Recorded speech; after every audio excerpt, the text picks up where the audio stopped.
Metals and non metals वाला हम लोगों का चैप्टर चल रहा था। इस पर्टिकुलर चैप्टर के देखो दो पार्ट्स होते हैं।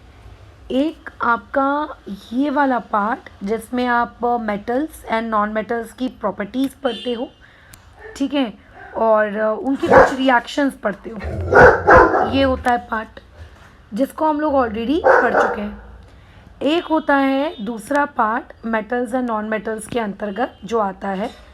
उस पार्ट में आप मेटल्स को अर्थ के अंदर से किस तरीके से एक्सट्रैक्ट करते हो। एक्सट्रैक्ट करने का मतलब है निकालना। ये हमको बेसिकली पढ़ना है, क्योंकि मेटल कोई ऐसी चीज़ नहीं है कि गड्ढा खोदा, गड्ढा खोदने के बाद हाथ डाला, अरे देखो आयरन आ गया, अरे देखो कॉपर मिल गया, एल्यूमिनियम मिल गया।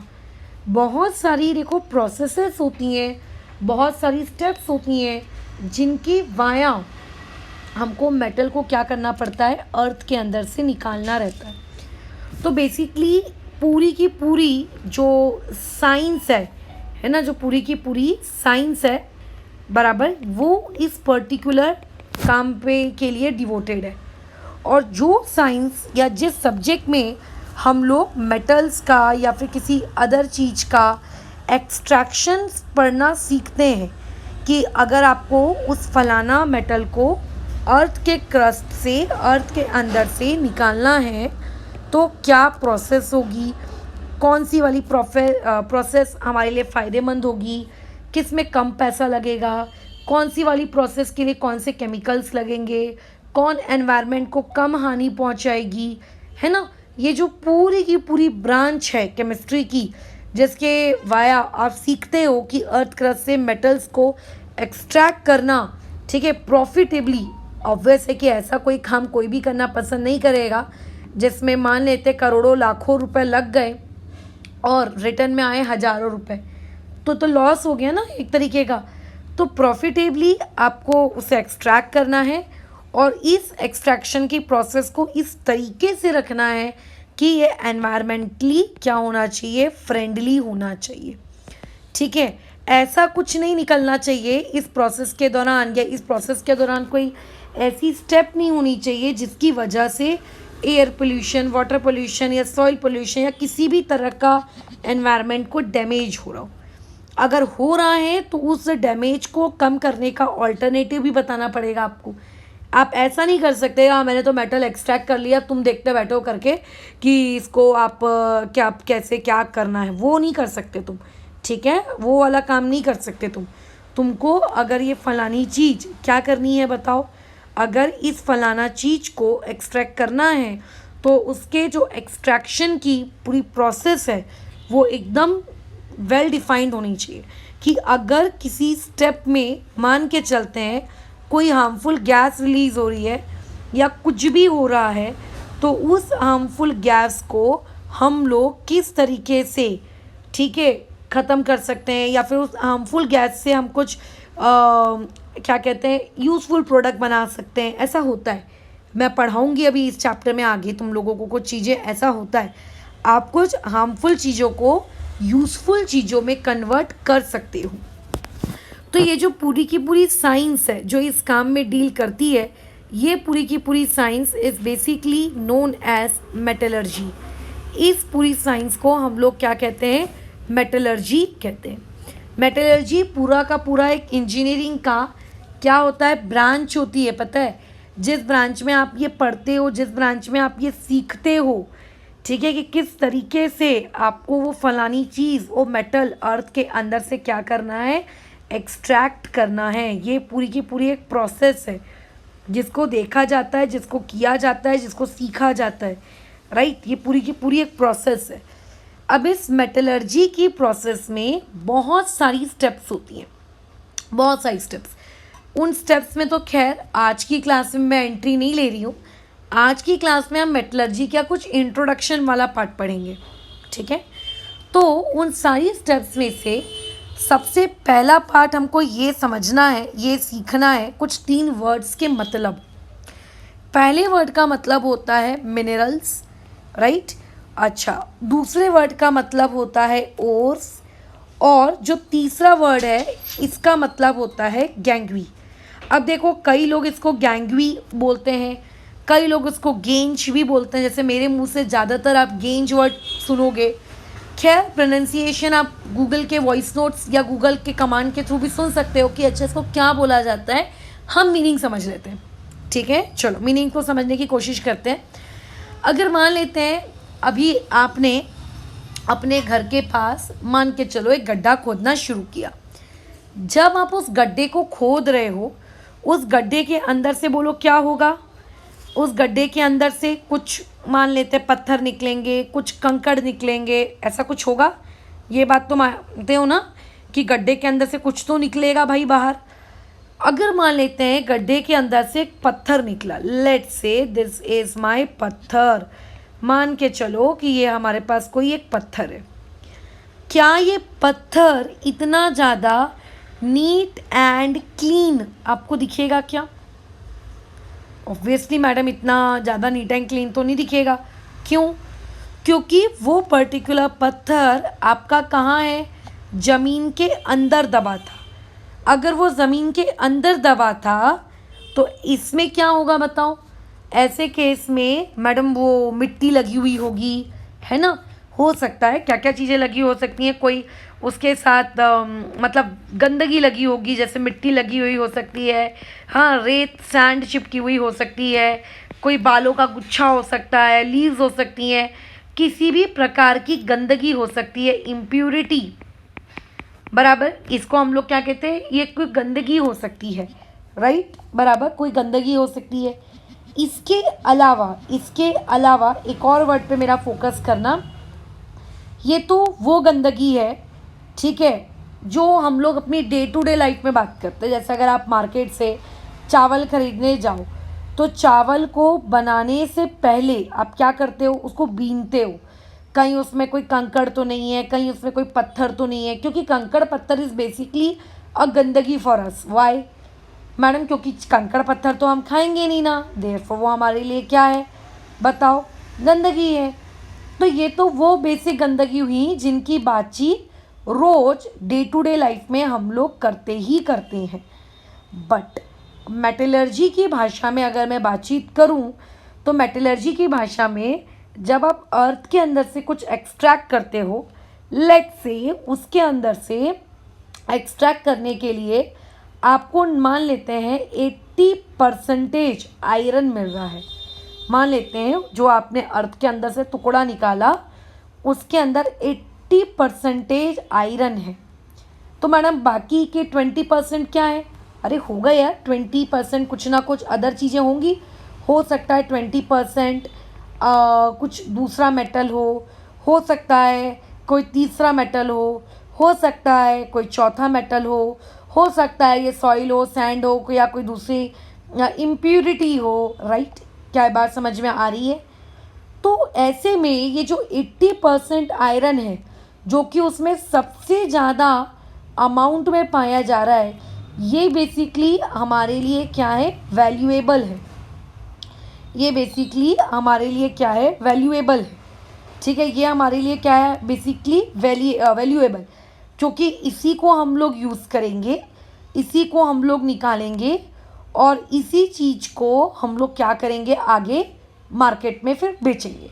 बाकी के 20% को एक्सट्रैक्ट करने के लिए मेहनत नहीं करने वाले, क्योंकि वो जो 20% चीज़ है वो हमारे लिए फ़िलहाल क्या है, नॉन वैल्यूएबल है। वो हमारे लिए क्या है, नॉन वैल्यूएबल, ठीक है। मान के चलते हैं आप लोगों के पास एक तरफ गोल्ड रखा है, ठीक है, और एक तरफ मान लेते हैं आयरन का टुकड़ा रखा है, और अगर मैं तुमसे बोलूँगी चूज़ इट, तो तुम क्या बोलोगे? मैडम हम गोल्ड चूज़ कर लेते हैं क्योंकि वो हमारे लिए वैल्यूएबल है, राइट। आप आयरन नहीं लोगे, क्यों? क्योंकि वो आपके लिए वैल्यूएबल नहीं है, बराबर। बट इसका क्या ये मतलब है क्या कि मैडम आयरन तो किसी काम का ही नहीं है, वो तो इनवैल्यूएबल है? भैया आयरन तो कितने सारे काम का है, बताओ। पूरी की पूरी हमारी दुनिया आयरन पे डिपेंडेंट है। तो गोल्ड के रिस्पेक्ट में आयरन को आपने रिजेक्ट कर दिया। अगर मैं एक तरफ चौक दूंगी और एक तरफ अगर मैं आप लोगों को आयरन का टुकड़ा दूंगी, तो आप किसे चूज़ करोगे? ऑब्वियस है मैडम आयरन को चूज़ करेंगे, क्योंकि अब हमारे लिए चौक इनवैल्यूएबल हो गई है ना, क्योंकि अब हमारे लिए क्या हो गया, चौक क्या हो गई है, इनवैल्यूएबल हो गई है, बराबर, समझ रहे हो। तो डिपेंड करता है कि आप किसको साथ में ले रहे हो, किसके रिस्पेक्ट में बातचीत कर रहे हो। तो जब भी कोई भी चीज़ आप अर्थ से एक्सट्रैक्ट करते हो, तो अर्थ से एक्सट्रैक्ट करने के बाद आप ये देखते हो कि उस पर्टिकुलर चीज़ में से कौन सी वाली चीज़ ज़्यादा क्वांटिटी में है, कौन सी वाली चीज़ कम क्वांटिटी में है, किसे आसानी से निकाला जा सकता है, किस में कम पैसा खर्च होगा, किस में ज़्यादा दिक्कत आएगी, किस में एनवायरनमेंट को ज़्यादा पोल्यूशन क्रिएट होगा। तो बेसिकली इसके बेसिस पे आप डिसाइड करते हो कि अच्छा ठीक है, ये वैल्यूएबल है, ये नॉन वैल्यूएबल है, ठीक है ना, बराबर। तो वो जो नॉन वैल्यूएबल वाली चीज़, ठीक है, वो जो नॉन वैल्यूएबल वाली चीज़ प्लस ये जो मैंने आपको बताया कि मिट्टी चिपकी होगी उसके साथ कोई रॉक चिपका हुआ हो सकता है, या फिर कोई भी चीज़ जो उसके आजू बाजू चिपकी हुई हो सकती है, उसको बेसिकली हम लोग कहते हैं गेज, ठीक है। या फिर आप अगर बोलना चाहो तो गैंग्री, ये वर्ड भी आप बोल सकते हो, ठीक है, ये भी आप बोल सकते हो। एक नॉन वैल्यूएबल वर्थलेस जो उसके अंदर है हमारे लिए, उसको हम लोग क्या कहेंगे, गैंग्री कहेंगे, ठीक है। मान लेते हैं मैं तुमको वही कह रही हूँ ना, मैंने तुम्हें गोल्ड का सिक्का दिया और एक मान लेते हैं मैंने 2 रुपये का सिक्का दिया, तुम किसे चूज़ करोगे, तुम चूज़ करोगे किसको, गोल्ड को। तुम गोल्ड के छोटे से पता आप अगर कितना आई थिंक 5 ग्राम का, हाँ शायद जहाँ तक मुझे आ रहा है 5 ग्राम का तनिष्क के गोल्ड का सिक्का इतनू सा आता है, ये इतनू सा। और हमारा 2 रुपये का सिक्का कैसा रहता है, हमारे 2 रुपये का सिक्का कम से कम इससे 4 गुना तो बड़ा खैर होगा ही होगा।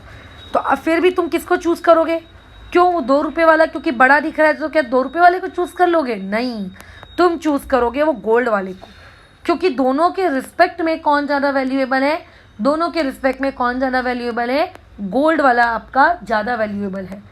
तो सिमिलरली मेटलर्जी में भी जब भी हम कोई भी चीज़ अर्थ के अंदर से एक्सट्रैक्ट करते हैं, हमको ये डिसीजन लेना पड़ता है कि उसके अंदर कौन सी क्वांटिटी ज़्यादा है, किसको इजीली एक्सट्रैक्ट किया जा सकता है, कौन एनवायरनमेंट को कम पोल्यूट करेगा, वगैरह वगैरह।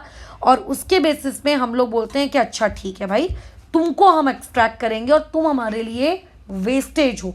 तो जो वेस्टेज होता है, चाहे वो मिट्टी हो, कंकड़ हो, पत्थर हो, या फिर कोई दूसरा मिनरल हो, या कोई दूसरा मेटल उसके साथ हो, दैट एक्स्ट्रा वाला part is known as what, आप लोगों का गैंग्री, या फिर मेरे हिसाब से गेज, ठीक है। तो पेपर में 1 मार्क की डेफिनेशन आती है, डिफाइन गेज, तो आपको डिफाइन करना होगा। खैर मैं बुक में मार्किंग करा दूंगी कि इसकी मार्किंग कहाँ है, फिलहाल तो मैंने सिर्फ टॉपिक समझाया है।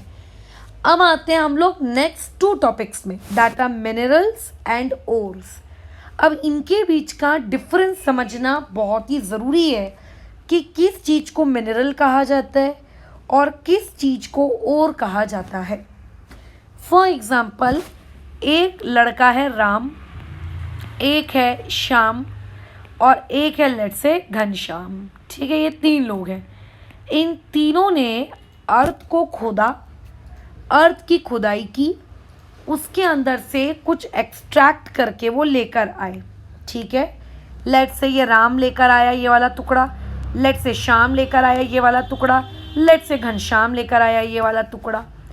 और वो लोग बता रहे हैं अपने अपने लेट्स से टीचर को कि मैडम देखिए, हमने पूरा रिसर्च वगैरह की, हमने ये पता किया, राम बोलता है कि मेरे टुकड़े में 30% आयरन है ना, और 40% कॉपर है, और 10% लेट्स से कुछ और है, मान के चलते हैं लेड वगैरह है, कुछ और है, ऐसा राम ने बताया। वैसे ही श्याम बताएगा कि मैडम मेरे इसमें ना 75% आयरन है, मेरे इसमें 5% एल्यूमिनियम है, मेरे इसमें 3% लेड है, वो ये सब कुछ बता रहा है। और घनश्याम कह रहा है कि मैडम मेरे इसमें तो 58% आयरन है, मेरे इसमें तो 20% लेड है, और मेरे इसमें तो 2% एल्यूमिनियम है, और 13% आयरन क्या कहते हैं कॉपर है। ऐसा उसने अपना अपना रिपोर्ट किया कि हमारे अंदर ये है, हमारे अंदर ये है, हमारे अंदर ये है। तो अगर मैं तुमसे पूछूंगी क्या तीनों ने जो अर्थ के अंदर से एक्सट्रैक्ट करके लेकर आए हैं, क्या तीनों के पास आयरन है क्या, तो तुम क्या बोलोगे, हाँ मैडम इसके पास भी आयरन है, इसके पास भी आयरन है, इसके पास भी आयरन है ना, तुम यही बोलोगे। कि मैडम ये इसके पास भी आयरन है, इसके पास भी आयरन है, इसके पास भी आयरन है, यही बोलोगे ना। बट द फर्क इज, ठीक है, बेसिकली द फर्क इज कि मैडम राम के पास जो थिंग है उसके पास सिर्फ 30% आयरन है, जो आपके श्याम के पास है उसके पास 75% आयरन है, और जो घनश्याम है उसके पास 58% आयरन है।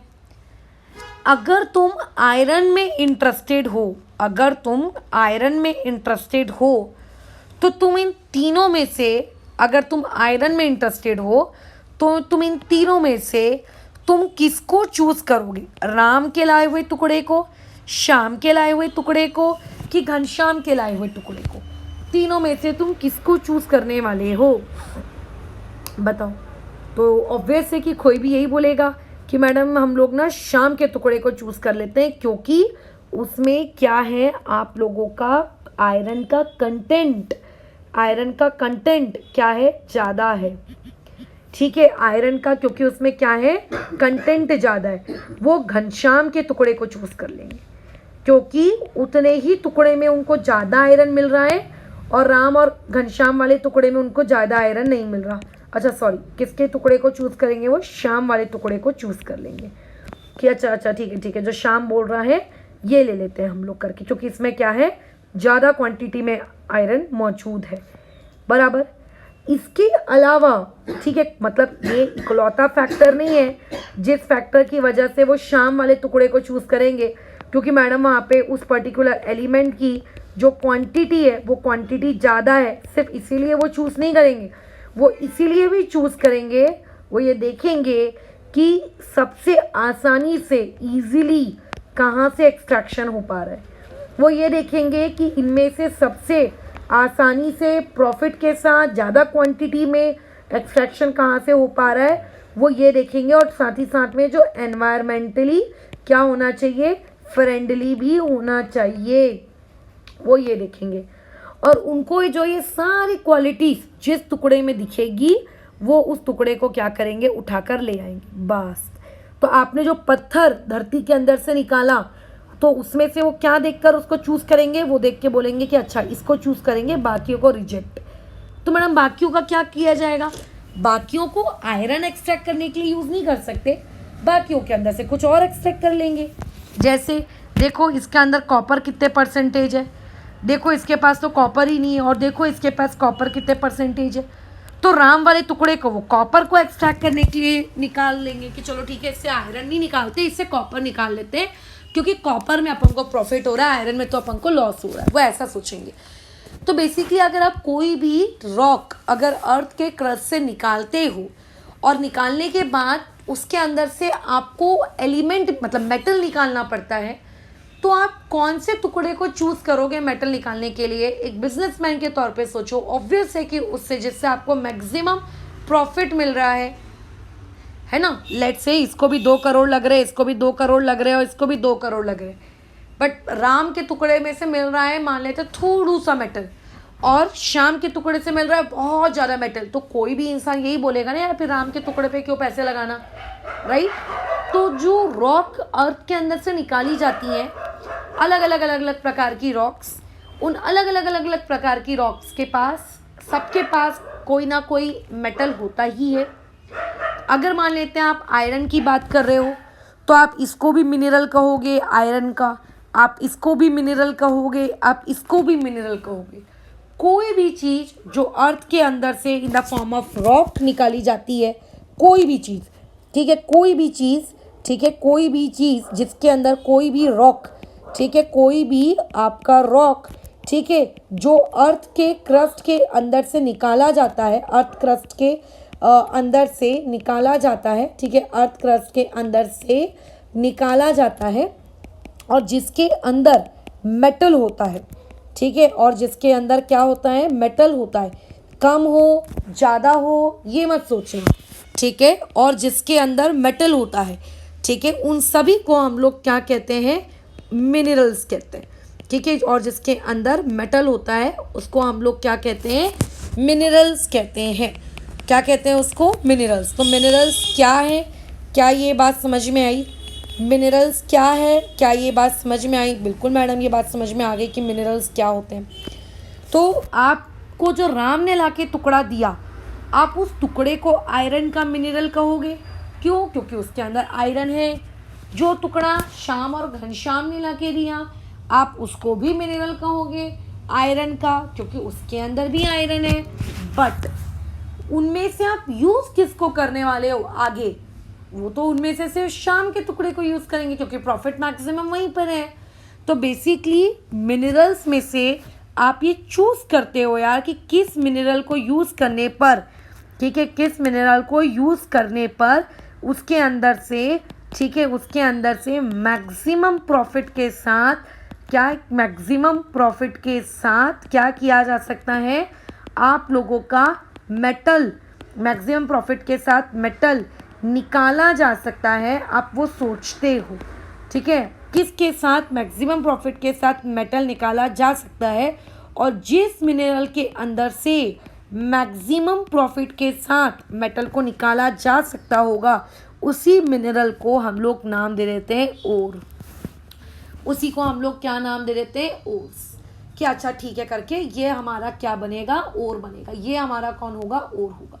तो किसी भी एक पर्टिकुलर एलिमेंट के या मेटल के बहुत सारे मिनरल्स हो सकते हैं, बट उसका ओर एक या कोई दो ही रहेगा, 3 रहेंगे, 4 रहेंगे, जिसके अंदर से मैक्सिमम प्रॉफिट के साथ, ठीक है, एनवायरनमेंट को ध्यान में रखते हुए, मिनिमम केमिकल्स को खर्चा करते हुए जो आप एक्सट्रैक्ट कर सको, that is basically known as ओर।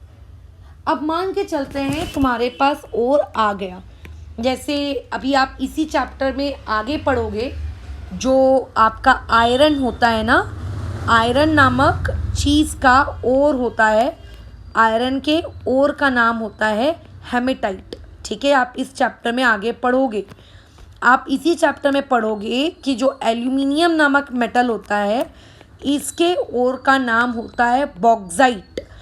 आपके सिलेबस में सिर्फ एल्यूमिनियम ही है डिटेल में, ठीक है, बाकी नहीं है। और ऐसा नहीं है कि धरती में आयरन और एल्यूमिनियम के अलावा कोई और मेटल नहीं होता, और भी मेटल्स होते हैं, बट आपकी बुक में इन 2 ही मेटल्स का जिक्र है। एक आयरन हो गया और एक हो गया आप लोगों का, बोलो कौन? एल्यूमिनियम, ठीक है। काफ़ी हद तक आप लोग एक वर्ड और देख लेते हो बराबर, और वो एक वर्ड क्या होता है आप लोगों का? लेड, ठीक है। एक और मेटल है, उस पर्टिकुलर मेटल का भी पूछा जाता है कि इसके ओर क्या है। तो जो लेड होता है, LEAD, लेड, इसके ओर का नाम होता है गैलीना।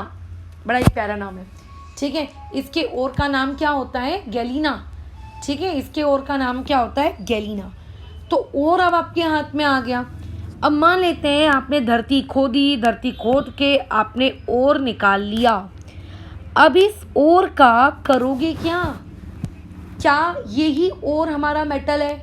मान लेते हैं तुमने धरती खोदी, धरती खोद के उसके अंदर से आयरन मिल गया, ऐसा होता है क्या? नहीं मिलता, आयरन नहीं मिलता, आयरन का ओर मिलता है। उस ओर के अंदर से आयरन निकालना पड़ता है, यानी कि आपको जो ओर मिला है, उस ओर के अंदर से आपको मेटल निकालना पड़ेगा, ठीक है। आपको जो ओर मिला है, उस ओर के अंदर से आपको मेटल निकालना पड़ेगा, राइट।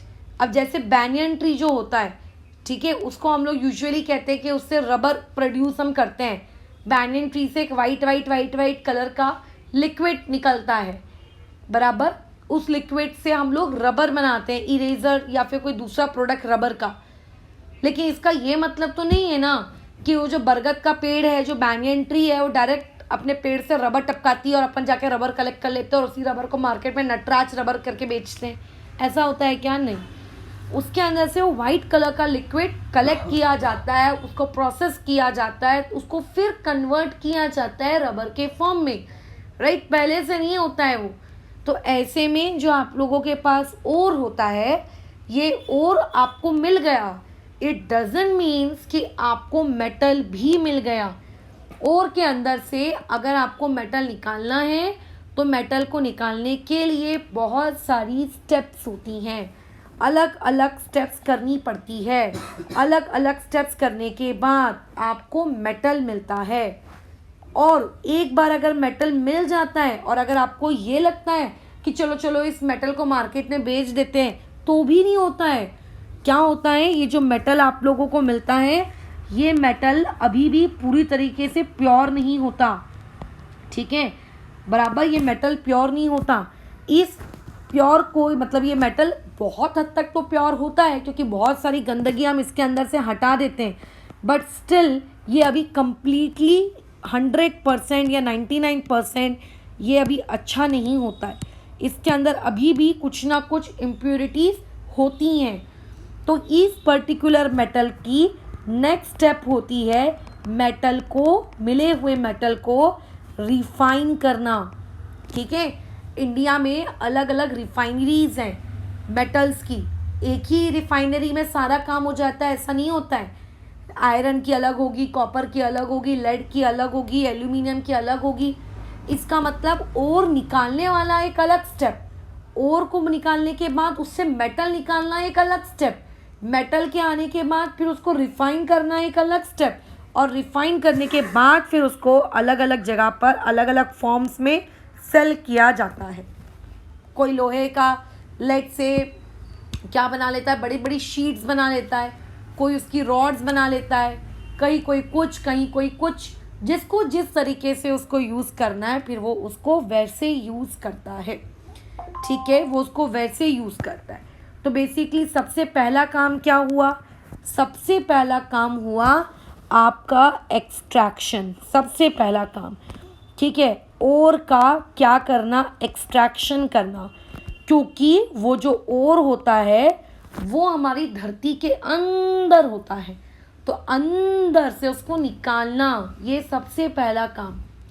दूसरा काम, जैसा कि मैंने बताया था कि आप लोगों को जो ओर वगैरह मिलता है उस ओर में बहुत सारी इम्प्योरिटीज़ रहती हैं, जिसको हम लोग क्या कहते हैं, गेंज कहते हैं।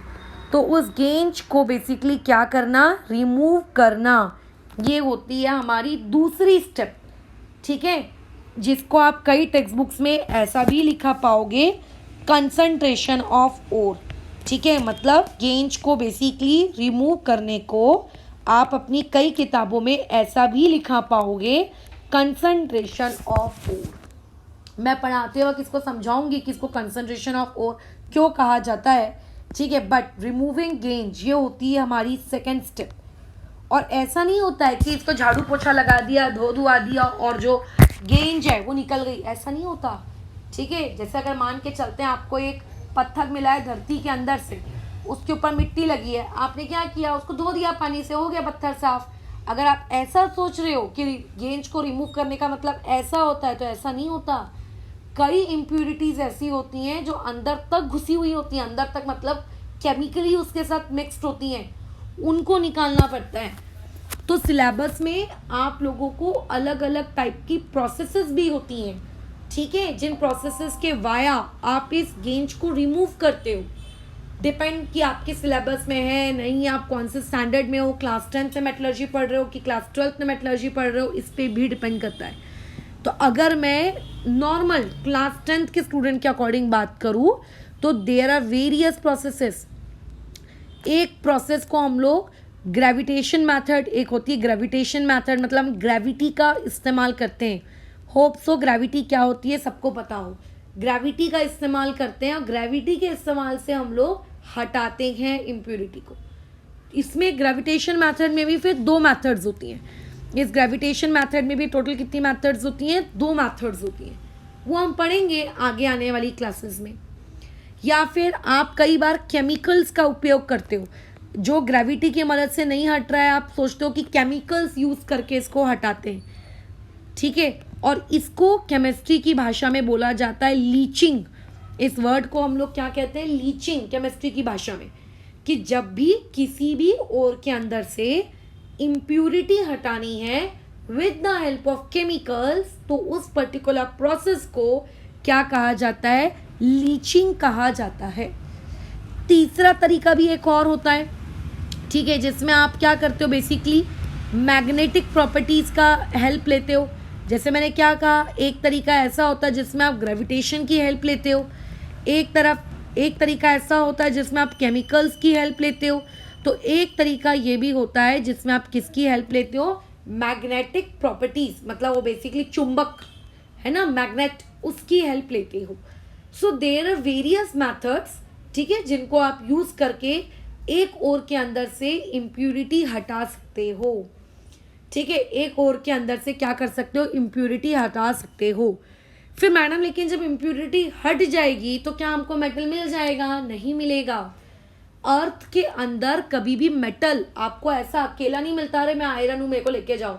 आयरन किसी ना किसी के साथ आपको कंबाइंड फॉर्म में मिलेगा, जैसे iron sulphide, iron carbonate, iron oxide, मतलब कंपाउंड के फॉर्म में मिलेगा।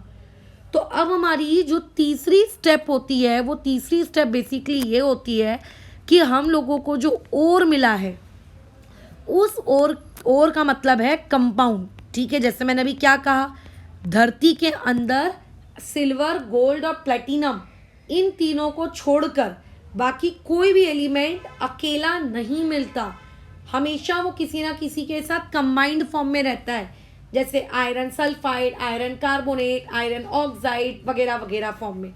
तो आपकी तीसरी स्टेप होती है कि उस ओर के अंदर जो भी मेटल है, उस मेटल के साथ जो भी चीज कंबाइन है, उस कंबाइंड चीज को हटाया जाए कि हट रे हट, हमको मेटल चाहिए, हट। तो ओर का हम लोग क्या करते हैं, इस स्टेप को बोलते हैं रिडक्शन। इस स्टेप को हम लोग क्या कहते हैं, रिडक्शन। हम लोग ओर का रिडक्शन करते हैं, और रिडक्शन करने के बाद फिर जाके हम लोगों को क्या मिलता है, मेटल मिलता है। और ये रिडक्शन भी कोई हलवा पूड़ी नहीं है कि कर लिया, एक स्टेप है कर लो। आयरन को रिड्यूस करने के अलग तरीके, कॉपर को रिड्यूस करने के अलग तरीके, किसी दूसरे मेटल को रिड्यूस करने के अलग तरीके, सब अलग अलग अलग अलग प्रकार के मेटल्स को रिड्यूस करने के अलग अलग तरीके और अलग अलग केमिकल्स। सोचो, तो हमें ये इतना सारा पढ़ना है। 10th क्लास में आपको सिर्फ बेसिक्स पढ़ने होते हैं और कुछ नहीं, ताकि बस आपको ये पता हो कि अच्छा इस स्टेप के बाद ये वाली स्टेप, उस वाली स्टेप के बाद वो वाली स्टेप। डिटेल मेटलर्जी आपको काफ़ी हद तक क्लास 12th की केमिस्ट्री में मिलती है, और अगर उससे भी ज़्यादा डिटेल करना है तो फिर मेटलर्जिकल, मतलब मेटलर्जी की जो इंजीनियरिंग ब्रांच है उसको चूज़ करना पड़ता है।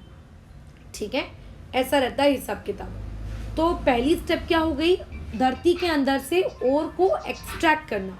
दूसरी स्टेप क्या हो गई, उसके अंदर से इम्प्योरिटी को हटाना। और तीसरी स्टेप क्या हो गई कि जब इम्प्योरिटी हट गई, हमें ओर मिल गया, तो उस ओर को रिड्यूस करना, मतलब ओर के साथ जो भी चिपका है, जैसे मान लेते हैं आयरन के साथ सल्फर चिपक के आया है, आयरन सल्फाइड, तो सल्फर को हटाना कि हट हट, मुझे सिर्फ आयरन होना, ये वाला काम करना। ठीक है, फिर वो जो मेटल आपको मिलता है, उस मेटल की फिर क्या करना, अलग अलग जगहों पे, इंडिया की अलग अलग रिफाइनरीज में उनको पहुंचाना, उनकी रिफाइनिंग करना, फिर रिफाइनिंग करने के बाद फिर उनको क्या करना, सेल करना। तो ये आज की हमारी क्लास में मेटलर्जी का इंट्रोडक्शन वाला पार्ट था, ताकि तुम्हें पता चले कि आखिर मेटलर्जी कहते किसको है। ठीक है, कल की क्लास जो हम शुरू करेंगे वो बेसिकली ये पहली स्टेप से तो नहीं कर सकते, है ना, एक्सट्रैक्शन वाली स्टेप से तो हम नहीं कर सकते, क्योंकि एक्सट्रैक्शन करना इज क्या कहते हैं उसको, फील्ड वर्क, कि किस तरीके से वो लोग एक्सट्रैक्ट करते होंगे, कौन सी मशीन्स को यूज़ करते होंगे वगैरह वगैरह वगैरह, वो तो ऑब्वियसली मैं नहीं कर बता सकती, है ना। फील्ड वर्क तो हमें करना नहीं, हमको तो थ्योरी वाली नॉलेज लेनी है। तो हम लोग हमारी क्लास 10th की पढ़ाई को स्टेप नंबर 2 से पढ़ना शुरू करेंगे, जिसका मतलब है कंसंट्रेशन ऑफ ओर, खत्म। फिर कंसंट्रेशन ऑफ ओर में कौन कौन सी अदर स्टेप्स हैं, उनको एक एक एक एक एक करके डिटेल में पढ़ेंगे कि इस चीज़ के लिए ये वाली, इस चीज़ के लिए वो वाली। ठीक है, तो कल की क्लास में हम लोग कंसंट्रेशन ऑफ ओर ये वाले टॉपिक से आगे कंटिन्यू करते हैं। फिलहाल इस चीज़ को यहाँ पे रोकते हैं।